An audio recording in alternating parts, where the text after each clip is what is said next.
facilities across Gulf Arab countries is starting to emerge, part of Iran's furious response to an Israeli-American campaign that decimated. Hey guys, you know what? Look, I gotta hold strong to my beliefs. Trump said no new wars, no war with Iran. He judged Obama for not having no diplomacy. He said Obama was going to go to war with Iran, and he was criticizing Obama for it. So can we maintain some consistency and actually condemn Trump for this? Let's be real. That was a promise that he just did not keep. And I'm gonna be real with you. This could have a negative effect on the economy. The economy that he spent the entire year building back up, it could all be torn down with just this alone. He might have ruined his chance for midterms. Do you know how much people voted on no new wars? That's done. This man might have threw away midterms over this. So we need to get serious. This is not I ain't gonna lie, this is not the fun ride y'all think it is. This might actually be the end of the Republican Party. Its leadership. At least 9 U.S. military. I mean, shoot, would you vote for a party that told you one thing then did another? I mean, we get mad at the liberals for doing so, but all of a sudden we're in lockstep when the Republicans do it. Where's our consistency? Positions have been hit in less than 48 hours. These are relatively close targets. They're much nearer to Iran than its usual target, Israel. That proximity may give Iran's missiles and drones a better chance of hitting their targets. This is the port of Shuaibah, where just after 9 a.m. on Sunday morning, an Iranian strike set a makeshift U.S. operations center at the civilian port ablaze. 6 American service members were killed in the attack. You can see smoke rising from the fire. The blown-out 3-wide trailer blackened on the inside. There are few signs of fortification. In another attack, a drone, this appears to be the Arash 2, crashes into U.S. positions in Camp Buring. A building severely damaged. American helicopters parked inside the base were nearly hit. In Bahrain, a Shahid attack drone flies into the base that hosts the U.S. Navy's 5th Fleet, one of the largest American naval formations in the world. It looks alarmingly defenseless. The drone hits one satellite communication terminal, clearly seen here.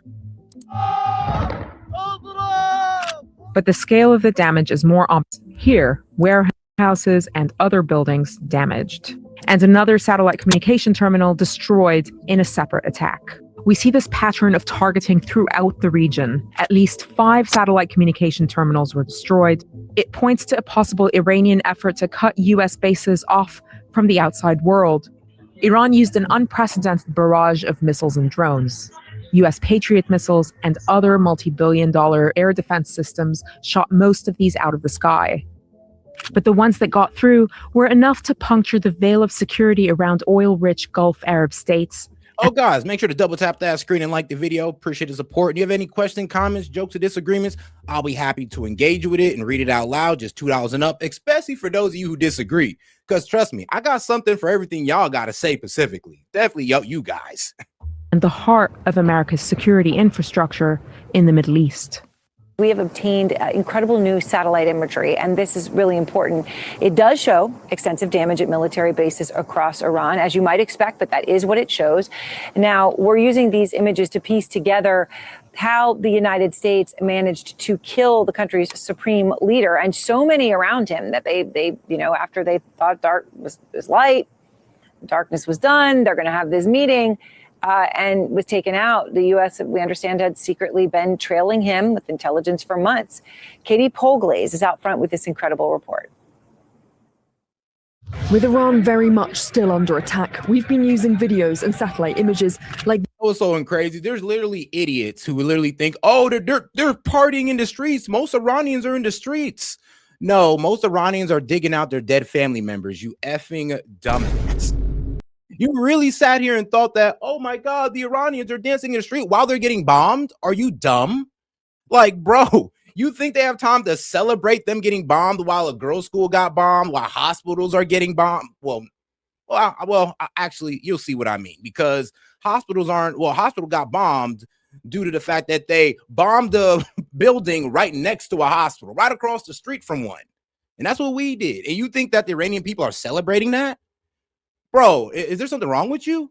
You might have drunk the Kool-Aid, and actually look up the geolocation of those videos, because I guarantee you they're not in Iran. This one of the strike on the Supreme Leader's office to analyse how the senior leadership was dismantled by US and Israeli strikes and where exactly they've hit. We now know from US and Israeli sources that the CIA, along with Israeli intelligence, had been tracking Iran's senior leadership for months.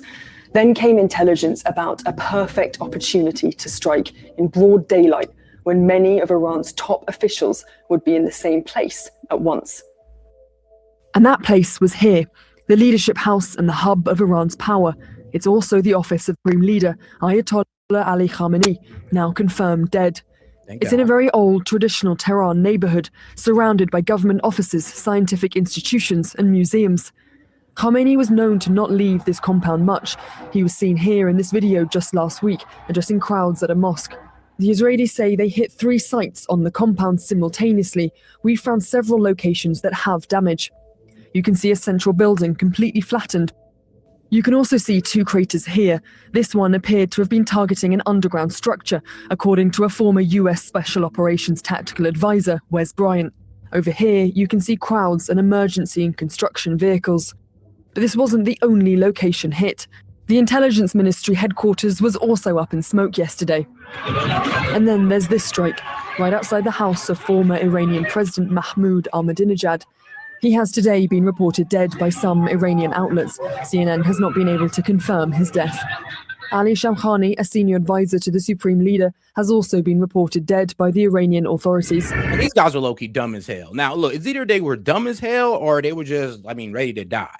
Because they all met up in one building, and these are all top officials, and y'all met up in one building to be bombed? All right, then.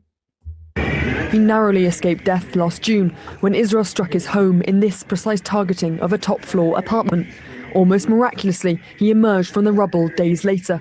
This time, he was not so lucky. But others have been.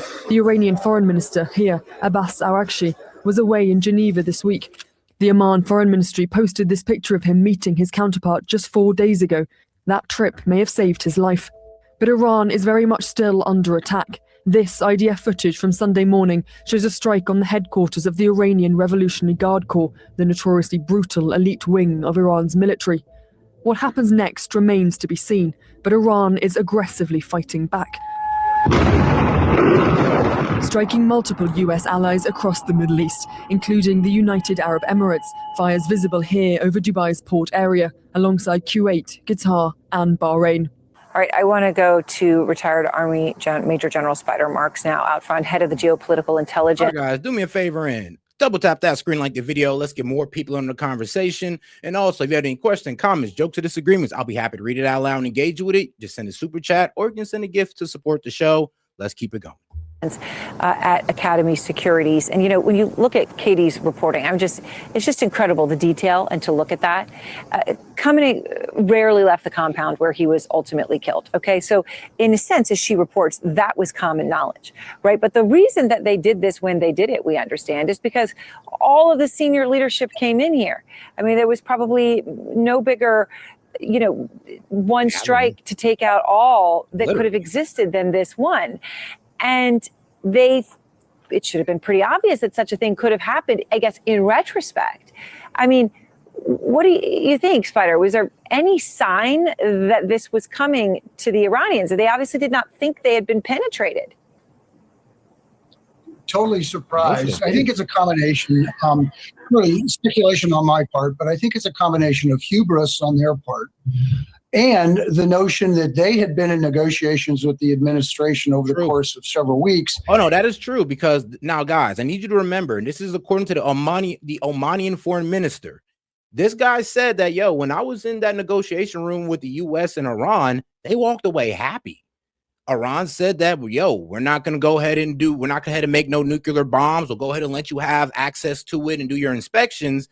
And supposedly everybody walked away happy. Then all of a sudden, Israel's planning to strike Iran, and we follow up with them.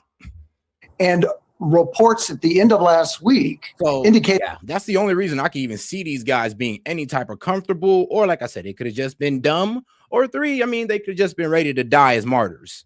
That progress had been made. In other words, they probably understood that they were now negotiating themselves into a position where there might be a delay on the part of the administration, that they were favorably aligned in some particular areas. And so who knows? It's absolutely baffling that they would do that, right? But also you have to understand that someone who doesn't leave the compound for weeks on end probably is not surprising. We saw that with Osama bin Laden, although he never left that thing for the longest time. But he also isolated himself, and he kept it very clear that his support network was as probably well-trained as they could be to obfuscate their kind of connectivity. In this case, bringing 40 plus leaders to see the boss, very bad idea. But again, I think it's probably those two factors that probably played into it. They probably thought they had more time, and technical talks were going to take place in Vienna on Monday. Obviously, those are off the table, of course. Yeah, so it was a false sense of security. And on the deadliest scenes of war, CNN is among news outlets reporting. Oh, yeah, and we pretty much feigned diplomacy. Think about it like this. We walked in saying that, look, we want to make sure Iran never gets a nuclear weapon. Everybody was cool with that. Everybody's on board with that. Fantastic. Iran comes in, they're ready to talk about their nuclear weapons, but, well, we moved the goalposts, or our negotiators moved the goalposts to their ballistic missiles and proxies. Iran is like, yo, we never talked about that, and we're not here to talk about that. We're here to talk about the nuclear capability that you guys are worried about. And for some reason, instead of just handling that, we were pretty much moving the goalposts, saying that, well, not only do we want your nuclear capability gone, we also want your ballistic missiles gone and want you to stop funding the proxies. And at that point, we were telling them just to get down or lay down. And I mean, that's not really negotiating at all. It's pretty much, we just pulled up to them and told them what we wanted from them and hit them with the or else. So pretty much we just kind of feigned diplomacy. It is what it is. It may have been a strike from the United States that hit an elementary school in southern Iran, killing some 168 grade school students and 14 teachers. The investigation is ongoing. CNN's Isabel Young has an early CNN analysis.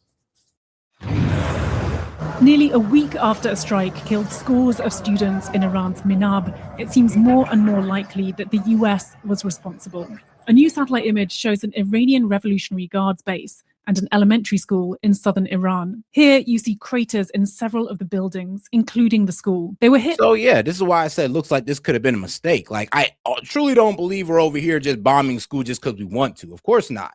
I mean, even when we low key, I'm be real with you, bombed the hospital, we didn't really bomb the hospital. We bombed the communication center that the hops was right across the street, and the blast from that bomb affected the hospital.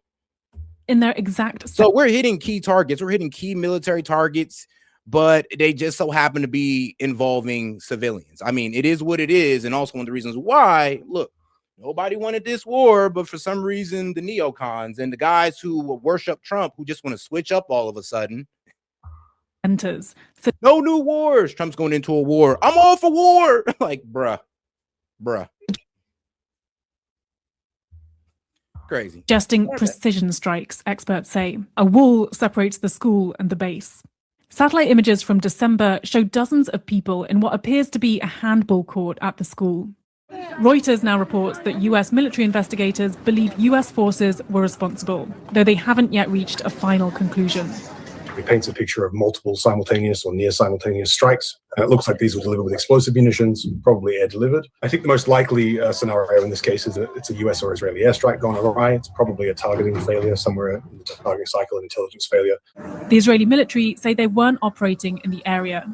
To date, we've hit over 2,000 targets. American military officials say they carried out extensive strikes in this area and released this map. Right here. Right. This is the map that they released on the extensive strikes. And the girls' school is, I believe, right here at the tail end of it. Showing strikes in southern Iran. The base and the school in Minab are located here. We, of course, never target civilian targets, but we're taking a look and investigating that. The damage we've seen to the building is quite significant, and it's unlikely it was something like an air defense missile fired by the Iranians, for example. When we try to assess who is responsible for airstrikes, we typically try to examine the weaponry fragments left behind. But in this instance, there's an internet blackout in Iran. It's been really difficult to obtain that. And so this investigation is still not conclusive. Nick, you've been taking a closer look at some of the satellite images of destruction in Tehran. What are you finding? Yeah, it's important to remind people of some of the images we've seen emerging from Tehran. A lot of devastation, smoke over the skyline, and giving you a sense, I think, of obviously civilians caught at times in parts of this, but also too, at moments, some of the buildings that have been particularly targeted by Israeli and US airstrikes. Some of the satellite images here, I can't see the ones you're showing one by one, Jake, but we're seeing images amongst these of Iran's Ministry of Intelligence, the Islamic Revolutionary Court, the IRGC's Tar Allah headquarters, and even some damage sustained to a hospital when they seem to be targeting a communications tower outside a judiciary complex as well. It's important also to remind viewers that just today, the assembly of experts appear to have met in Qom to try and find a new supreme leader for Iran after the death of Ayatollah Ali Khamenei. And there are some indications that this process may be moving forwards quite quickly. But that building in Qom was hit by an Israeli airstrike. Now, there are suggestions in Iranian state media that, in fact, that building may have been evacuated. In fact, there's more reporting suggesting they may have tried to have put those 88 senior clerics together to make this decision through virtual means. After all, it is 2026. Mm-hmm. A city under attack. It's also home to millions of people.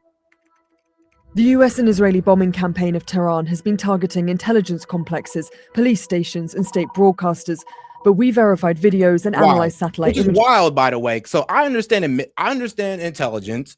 Shoot, I can even understand the police, even though that's public safety and they're going to need that. But F it. I get it.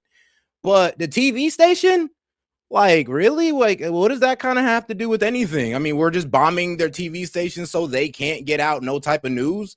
And then we're going to sit there and say that Iran's doing a media blackout when we're blowing up their TV stations? Like, what? But I'm all for the taking out of the police station their intelligence. I mean, it has to be done if we want to, get what we want out of this war. Which, look, Donald Trump has said regime change. Now we don't want regime change. Now we just want to grind down their military capability. I mean, look, bro, it's like, everybody's saying it's a war looking for a purpose. Or a war looking for a goal. And found the impact is going beyond that, due to the densely packed nature of the city and the large-scale weapons involved. Take a look at this satellite image. This crater is at least 40 foot wide. That means it was likely caused by a 2,000-pound bomb. The target, Iran's state broadcaster, the IRIB. The strike wiped out its communications mast. These bombs used by both the US and Israel are capable of killing or wounding people more than 1,000 feet away. Yep. And that was the problem. Like, this is the bombing that I'm talking about. Like, yeah, it was a communication center, but it has 1,000 feet lethal radius. And this hospital is like right here. Israel are capable of killing or wounding people more than 1,000 feet away. And for some reason, there's people in the chat who think that the Iranians are dancing to this. Really think about that. And just 100 feet away is the Gandhi Hospital, one of the biggest in Tehran. Glass shattered, walls collapsed, and patients, including babies, being rushed out. As more videos like this one began to emerge, we started verifying them, pinpointing the hospital where each one was filmed. Then we cross-referenced with satellite imagery to see the damage caused by US and Israeli strikes. Like here, you can see the blown-out windows of the Gandhi Hospital from space. Over in another central part of Tehran is the Motahari Hospital. And just behind it is the Iranian police headquarters. In fact, you can see a police helicopter pad down here. This image is from just before it was struck, and this is after. Gone. Entire buildings flattened. Gone. The Motahari Hospital is still standing, but we verified this video showing substantial damage inside. Thank God. All right. It's not the only hospital in the area affected. Over here is the Khatam Hospital. Glass windows shattered, and medical staff are seen running out. Well, further down the same street is the Iranian Red Crescent Society. Smoke billowing from behind the building. Again, people are fleeing. Across Iran as a whole, more incidents like these are emerging. We geolocated this video to the Persian Gulf Hospital in the city of Beshahar. You can see newborn babies being carried out amid the rubble. It's unclear what the target was, but it's close to an airport and military airbase. But it's not just hospitals. Other civilian sites are also bearing the brunt of these strikes. This school in southern Iran was directly hit, resulting in the deaths of over 160 students and staff, according to Iranian state media. Neither the US nor Israel have acknowledged they caused the strike. It was just 200 feet from an Iranian military base. You can see multiple of their buildings hit, as well as damage to the school. Another strike hit this gym in Fars, southern Iran. There were reportedly 20 volleyball players inside at the time, Iranian media said. It was also right next to a police station. As strikes continue, access to But guys, I'm gonna keep saying this, but like I said, there's people online that's gonna lie to you and tell you that the Iranian people are celebrating this. Like, ridiculous, guys. medical facilities will be crucial, but the civilian toll is mounting. The human rights activist news agency now reporting over 1,000 dead. Katie Poglaze, CNN, London.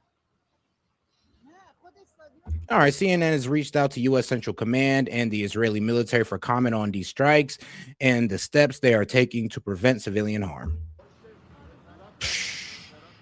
All right, can I ask you about the nuclear targets? Obviously, that was the entire focus of the operation last summer, in which the United States said that Iran's nuclear program had been obliterated. Some of the satellite images that I saw the other day, I guess maybe 36 hours ago, Colonel, from Natanz, for example, post what they said were strikes, looked like nothing had been hit at all. It was very hard to tell.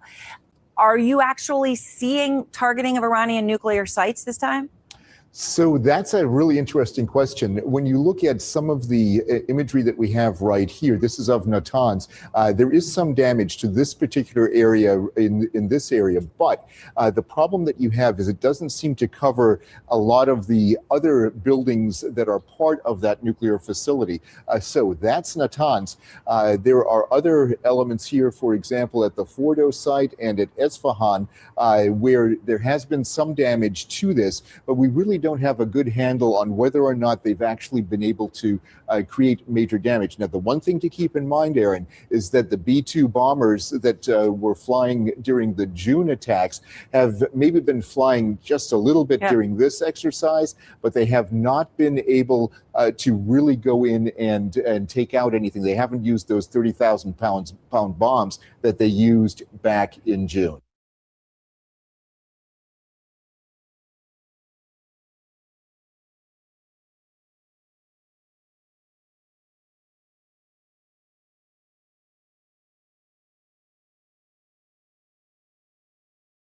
Our Chief National Security Correspondent Jennifer Griffin. She's live in Washington with the very latest on Operation Epic. All right, guys. Yes. And like I said, let's get over to the right side of media on Fox News. And like I said, we don't know if Russia is providing weapons, but we do know for sure that they're providing intelligence, and them and China. Hello, Jennifer. Hi, Sandra. Admiral Brad Cooper said the number of Iranian ballistic missiles fired in the first 24 hours is down 90%, but Iran has a near limitless supply of Iranian Shahid drones, which are being targeted by cheap American... Guys, let's make sure to support the stream so we can keep on going longer with a super chat or a gift. Appreciate the support. And you can go ahead and put in any questions, comments, jokes, or disagreements. I'll be happy to either look up what you're trying to tell me or engage with what you're trying to argue with me about. Or if you just want to show some support, man, I appreciate that. But let's not also forget to double tap that screen and like the video. All right, let's go. $10,000 weapons, according to Brad Cooper. Separately, American Lucas one-way attack drones that have been reverse engineered by the U.S. military from Iranian Russian drones found on the battlefield in Ukraine are now hitting fixed targets in Iran. This was an original Iranian drone design. We captured it, pulled the guts out, sent it back to America, put a little Made America on it, brought it back here, and we're shooting it at the Iranians. The U.S. I mean, yeah, yo, that's kind of smooth. Like, yeah, I mean, we do. Look, they hit us with the drone, or they tried to. We captured it. This is a nice little drone they got. We re-engineered it. We put a Made in America sticker on it, and now it's working for us. I mean, USA, what can I say? I'm always going to be impressed with American ingenuity, even though I'm against the war. U.S. has lost at least 3 MQ-9 Reaper drones over Iran, but much more significant are the direct hits to sensitive U.S. and allied radar installations across the Gulf. Videos from the first days of the strike show a satellite communications hub in Bahrain and Qatar taking direct hits. Fox News has confirmed that Russia Like, is yeah, quietly... bro, they've been able to hit U.S. military bases with precision, CIA offices in the region with precision. Like, bro, communications with precision. So, yeah, somebody's telling Iran where our communications and our military bases and where our CIA officers are staying at in the Middle East. They're getting fed that information from somebody, and it is most likely Russia or China. Honestly, both. My opinion, I believe, is both. This makes providing intelligence to Iran to help with the targeting. This was first reported by the Washington Post. Russia's goal to prolong the conflict and drain valuable U.S. munitions, much like the U.S. has done by providing targeting intelligence to Ukraine after Russia's invasion. At CENTCOM headquarters yesterday, Admiral Brad Cooper said the U.S. had struck an Iranian drone carrier roughly the size of a World War II aircraft carrier. It was still on fire as the press briefing began. Our strikes against the Iranian Navy have intensified. You may have heard the president say just a little while ago that we have sunk or destroyed 24 ships. That was true at the moment. We're now up over 30 ships. Meanwhile, satellite imagery and verified videos show the girls' elementary school. And shout out TB. I appreciate you for asking this. Now, she says, were 30K people killed by the ex-leader? Always support you, S.E.T. War always brings the best out in everyone. Well, yeah, it brings the best and the worst. I'll tell you that. And thank you, TB. I appreciate that one. So you started us off, and I'm gonna answer your question. Now, guys, you can go ahead and chat GPT this, Google it, whatever. Look up, is there any reliable sources that the Ayatollah or the Iranian government killed 30,000 plus protesters, right? And it will tell you. There's no reliable resources that they killed 30,000 protesters. There's only one media source that says it. And I'll tell you the name right now. You can look this up. Iranian International. That's not based in Iran, by the way. I believe it's based in like the UK or Australia, one of those two places. And their claim is that they received classified documents from Iran that they have not released, showing proof that they have. Bro, I've even added these motherfuckers on Twitter. Excuse my language. I've even added these people on Twitter and be like, bro, drop the classified files because a lot of people are going off of your headline that 30,000 people died. You've not provided a single bit of proof. And they've not gotten back to me. So what does that tell you? If there's no verifiable sources that's confirming the 30,000, but one article that has not provided any proof of their findings, and all the other ones, Reuters, Wall Street Journal, everybody else is reporting 5,000 to 6,000. You want to know why? Because that's what came out of Iran.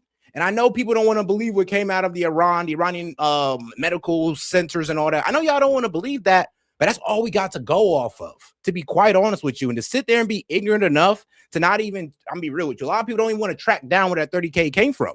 But once you see, you realize that you're kind of being manipulated into this war, or into believing that this war is okay. You know what? I'm be real with you. It is terrible that 5,000 to 6,000 people, their own protesters, died. But when you got to sit there and quadruple the number so you can try to sell a war, I mean, come on now. Like, let's not do that. Hit in Minab, Iran on Saturday was likely hit by U.S. precision munitions, along with 6 buildings at the neighboring Iranian naval base. Satellite images from 2013 showed the school inside the IRGC naval base. And TB, trust me, there's going to be a lot of people mad in the chat that I exposed that. And you want to know why they're going to be mad at me? Because they know I'm right. And they know once they look it up, they're going to come to the same Iran international media that does not have any proof of their claims.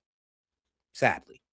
Perimeter, but images from 3 years later clearly show it outside the base. 180 school children were at the school at the time of the strike. More than 130 were killed. The Pentagon is still investigating. Of note, Planet Labs, the leading provider of high-resolution satellite images to the public, has decided to place a 96 hours hold on any images taken over the Gulf states so as not to provide any easy battle damage assessments to the Iranians. Sandra? All right, Jennifer Griffin, with that update live out of Washington for us. Thank you. Hey, Sean Hannity here. Hey, click here to subscribe. All right, cool. Now we heard what Fox News got to say about it. Let's see what CNN got to say, because they're also reporting on it as well. is aiding Iran's war. Sources tell CNN that Russia is aiding Iran's war effort by providing intel on U.S. military targets. When President Trump was asked about this, here's how he reacted. All right. It sounds like the Russians are helping Iran target and attack Americans now. Oh, guys, and if you want to sit there and complain about your broke ass not being able to afford $2, bro, please, you can go to another live stream, my friend. Just because I won't hear your dumb ass out, because, bro, you don't want to send a super chat, and that's fine, bro. That's fine. Just double tap the screen or sit there and argue with the people in the chat. But hey, bro, if you want to sit there and get mad at me for running a live, I mean, shoot, I can just ban you and that be that. So please complain at your own peril. I mean, bro, if you want to get heard for free, go talk to your mama or your daddy, bro. They got an ear for you. That's an easy problem compared to what we're doing here. I mean, but can I be honest? It's just, I have a lot of respect for you. You've always been very nice to me. What a stupid question that is to be asking at this time. We're talking about something else. I mean, let's be real, though. We are in a war with Iran, an unexpected one that not a lot of people wanted to get into. So we would love for you to answer questions on, like, for a fact that if Russia's helping Iran, like, we kind of need to know this. But I get it. He doesn't want to cover it right now. I get it. CNN's Gabe Cohen is following all of this. And Gabe, tell us more about this reporting. Intel officials, I would assume, do not view this as a stupid issue. It is one that has a lot in the community concerned, especially given the fact, and we don't know that there's a direct parallel and connection, but we have just lost 6 U.S. service members in this war days ago. Well, Bianna, one of the reasons that this is really significant is because it's the first indication. I'm gonna let you know right now. I'm not answering your question unless you super chat it in. I'm being real with you guys. I'm being real. So if you don't want to do that, then don't bother asking me any questions. Thank you. I appreciate your participation. Ask somebody else in the chat, buddy.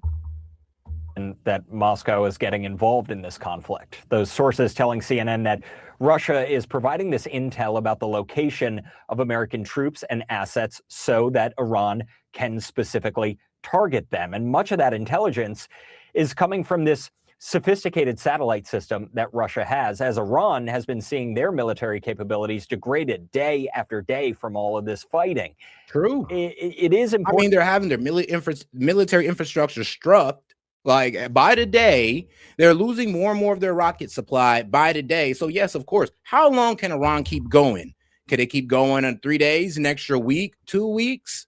I mean, we'll see what happens. But as of now, Iran is still firing rockets, less rockets, but it's still firing rockets and drones out of their country. To note that it's unclear at this point if that intel has actually been used in any specific attacks. And we don't know, though, if Russia's involvement could be expanding when it comes to this conflict, especially after this phone call Friday between Iran's president and Russian President Vladimir Putin, who agreed that they're going to keep communicating as this conflict unfolds. The White House, for their part, they are really downplaying this story, as you mentioned. Here's what Defense Secretary Pete Hegseth told CBS News about the reporting. So we know what's going on, and the president has an incredible knack at knowing how to mitigate those risks. And so the American people can rest assured their commander-in-chief is well aware of who's talking to who, and anything that shouldn't be happening, whether it's in public or back-channeled, is being confronted and confronted strongly. The American people can therefore expect conversations with the Russians to stop this? Well, President Trump, as people have seen, has a unique relationship with a lot of world leaders where he can get things done that other presidents, certainly Joe Biden, never could have. And through direct conversations or indirect, through him one-to-one or through his cabinet, messages definitely can be delivered. Does this put U.S. personnel in any more danger than they otherwise would be? Well, the Russian involvement. No one's putting us in danger. We're putting the other guys in danger.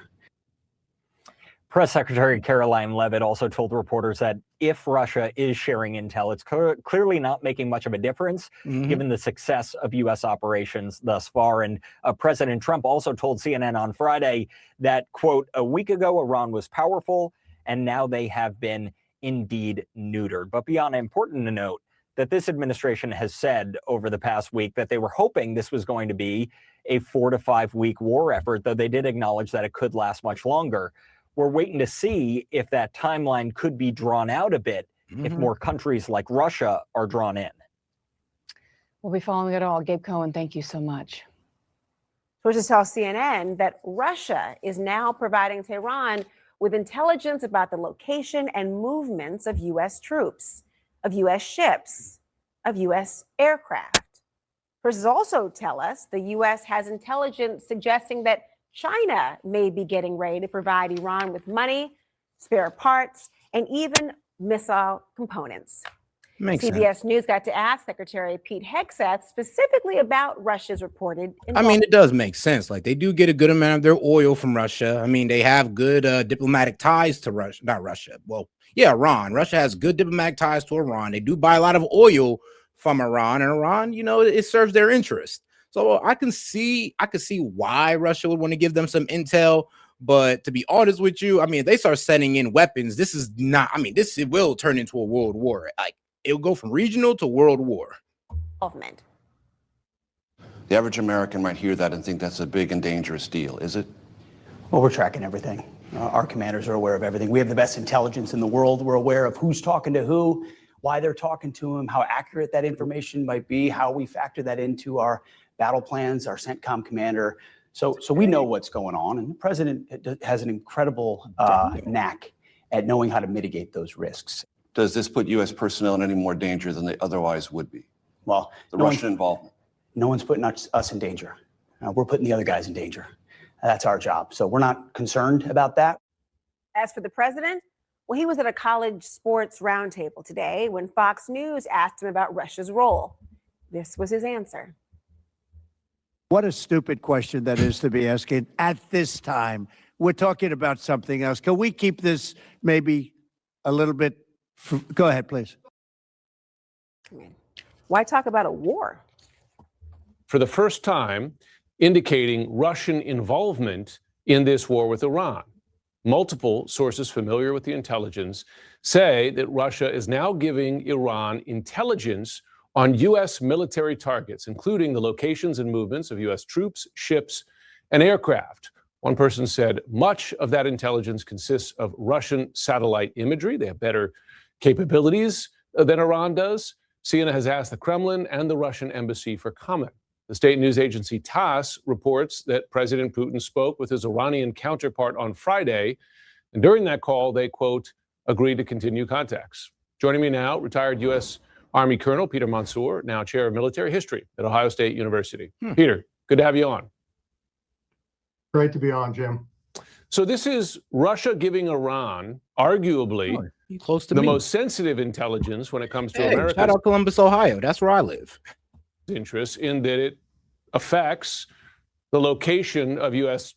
forces in the region and therefore impacts their safety. Tell us the significance of that, of Russia taking that step to become involved in this war. Well, my first thought is, but of course they are. I mean, this is payback for the United States providing Ukraine intelligence on the position of Russian forces and assets in the vicinity of Ukraine. So I would be astonished if Russia didn't do this. So quite frankly, this is an expected development. And like I said, it's tit for tat because we're doing the same thing in the European theater. Well, to see the White House response to this, one might imagine a president or a White House press secretary at least taking issue with that support. But when Carolyn Leavitt was asked about it, she said it doesn't matter. Her reasoning being that the U.S. is doing so well, it doesn't matter that Russia is providing such intelligence. But we did see that U.S. forces were at least vulnerable. You had that Iranian drone strike that killed 6 U.S. service members. I mean, should the U.S. president, should the U.S. defense secretary more definitively call out Russia for this kind of help? Sure. I mean, absolutely, you should demarche Russia, give them a diplomatic protest, and make public your concern about their involvement in the war. But like I said, you know, it would be hard, it would be hypocritical of us to say that, you know, Russia, I'm sorry, you can't support your allies when we're doing the same thing with Ukraine. In terms of what advantage it gives Iran, it gives them targeting information, and that could be useful if they have the assets necessary to strike those targets. It's going to be hard to parse out whether any particular strike was made possible by Russian intelligence, but we can probably assume that they were. Okay, let's go ahead and get on to the next one here. Let's go ahead and pull up Megyn Kelly. Let's see. Trump administration considering Iran war could go through September. Boy, September. Hold on. Yeah, let's see where she's getting this from. Out from disturbingly, there's a report now. It's come out from a couple of different places. Politico is the origin of it, saying that. Here is. Yeah, Politico, U.S. Central Command, that's the group overseeing our military operation overseeing the Middle East war, is now saying internally that this war against Iran is likely to last through September. According to info obtained by Politico, it's costing us $1 billion a day. So this would easily be over $100 billion if that's true. I've seen this a couple different places reporting what Politico reported. I haven't actually seen the original Politico report, but September, first the president said, I could do it in 4 or 5 days, but I might need 4 weeks. Then he said maybe 4 to 5 weeks. And then we had, I think it was Pete suggest maybe 8 weeks. Definitely administration official said could be looking at 8 weeks now. Bruh. And the president saying I don't have the yips about doing boots on the ground. And now we have leaked potentially to Politico through September. We're going to be over there, which is, by last I checked, 2 months before November. Oh, guys, let's make sure to double tap that screen and like the video, guys. Appreciate your support, by the way. We got about 700 y'all in here, so let's make sure to double tap that screen. You have any questions, comments, jokes, or disagreements, I'll be happy to read it out loud and engage you with it. Just $2 and up. Appreciate the support, people. Let's keep it going. When we have the midterms, and let me just play you something from Harry Enton on the midterms. I think most people are kind of assuming we're going to be losing the House over on Team Red, but the Senate was thought to be not really in competition because just the way the map lays out this year. But take a listen to this in S.E.T 23. Okay, talk to me about that. If it helps the Democratic chances, what does that do to the overall odds in the U.S. Senate? Yeah, overall odds of the U.S. Senate. This is just a segment which is just great news for Democrats. And what are we talking about here? This is, I think, the biggest change that we have seen in the national picture, which was all along we thought that the Democrats would win back the House of Representatives. That was the most likely possibility. But at this point, look at this. Look at the change in odds from a year ago, the chance of winning the Senate. Republicans had an 81% chance a year ago. Look at this. It has fallen through the floor, through the floor. Now it's just a 56% chance. Democrats' chances way up to a 44% chance. Because here's the thing, guys. We voted for Donald Trump. Me, no new wars. Of course, him going to be good on the economy. Deport all the illegal immigrants. This war pretty much shoots all that in the foot, by the way, because the economy, well, I'll be real with you. Gas prices are going up. When gas prices go up, that tends to be inflationary and it gets passed down to us due to operation costs. Bro, and God forbid this hits inflation. It hasn't. Inflation has still been cool, but this could affect inflation. Oh, jobs report. We're down 96,000 jobs by February. I'm telling you, this war has the potential to ruin everything that President Trump has built up to now. And we're all just sitting here, la-di-da-di-da. Let's keep it going.